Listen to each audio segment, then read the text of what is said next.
Hey guys, it's Sarit. I was just in the shower thinking about herpes naturally. I don't know. And I was thinking about the last video I made where I talked about why I don't share how I got herpes. It's never really been a part of my narrative, and why I think it's kind of problematic to focus on that as really central to my story. But I this past week, this is something that's on my mind a lot. But this past week, I've been writing a story for an online magazine where it's not about herpes, but I'm talking about some intense points in my life, and just thinking so intently about what do I choose to share, what do I not choose to share, and why. Like, what information do I share? Like, how does that move a story forward? Um, and why do we need to explain that part?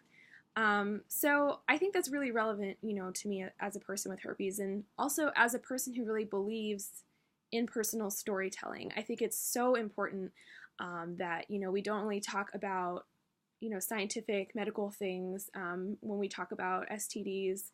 Those things aren't very relatable and personal. So although it's really important to talk about transmission statistics or treatment methods, that stuff is like super crucial at a particular time and in a particular context. But that's not something that we can all relate to. And so that's why I think we do need stories, and I think we need to understand our own stories so that we can, really claim our history and perhaps reclaim it from people who have hijacked that from us, or defined it for us in a way that we don't necessarily want.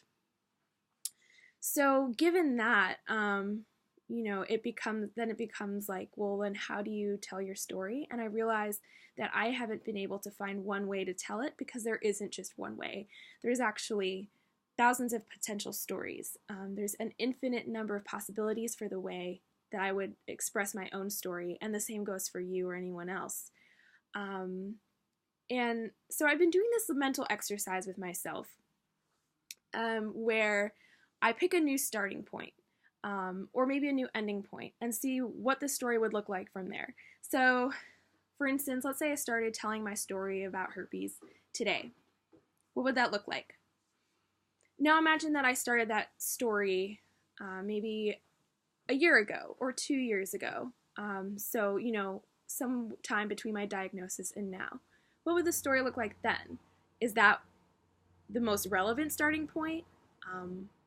Is something left out from that?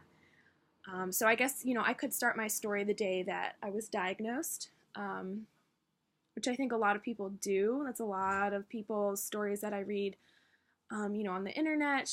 They're often very fresh, and they come out of, maybe like last week I went to the doctor's office, or a month ago, or, 6 months ago I was diagnosed with herpes, and I was really crushed. And those stories are so important and so real, but they might not really do justice to how you feel about having herpes somewhere down the line as you change. Starting the day I was diagnosed, it's kind of starting from a pretty broken and negative place, and that story only exists in order to explain how I came out of that. But it doesn't tell us how I got there, right? So should I start the story 2 weeks before, when I probably had the sex that led me to get herpes? Is that relevant? Maybe it's not. Maybe it is. I could start the story the first time I had sex, just give you the whole background. Or maybe I could start the story like in 4th grade when I had my first sex ed class. Was that effective? Was it not effective? What did they teach me? I know I didn't really know much about herpes before I got it. And in that sense, I could even start the story the first day I was alive, right when I was born, because everything that led up to me getting herpes is somehow relevant to who I am, or, every day until now has contributed to my life story.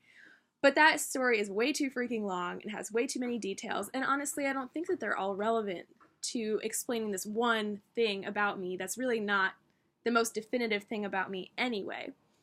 So I think the answer to this about, like, well, where do we start telling the story? Where do we end it? How do we frame it?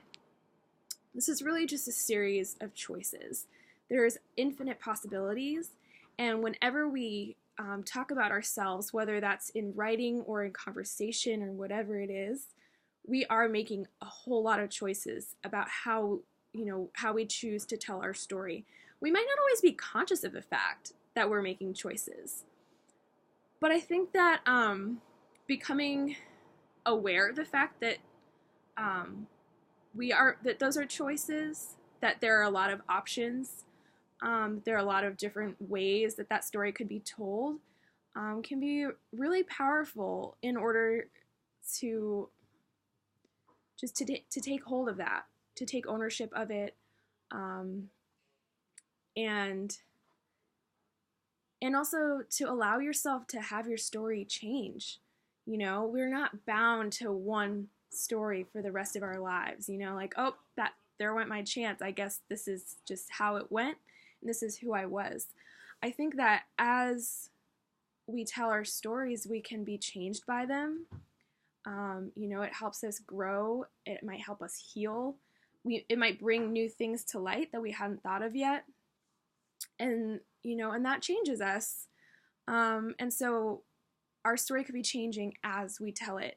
And I think that that's okay, to give ourselves room to, be a million things, to be expansive and vast, because all of us are so complex and so deep and so amazing that we can't really be defined by a single story that happened one time.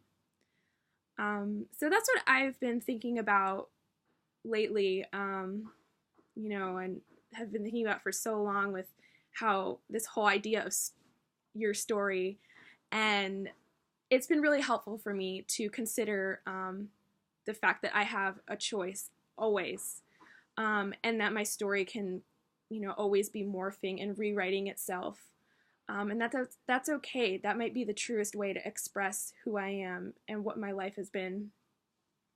And so I wanted to share that with you guys. And that all I can really say for how I got herpes is honestly, like, I had sex one time and I think I got herpes from it. But that's all that happened. And it doesn't really mean anything. But there's still so much more that I talk about and so much more for me to say. And all of that isn't set in stone. That's always evolving. Yeah, so there you have it. That's how it all happened. And I just wanted to share that thought because I know it's been helpful for me to make sense of some stuff. So with that, I guess I'm done here, and I'll see you guys later.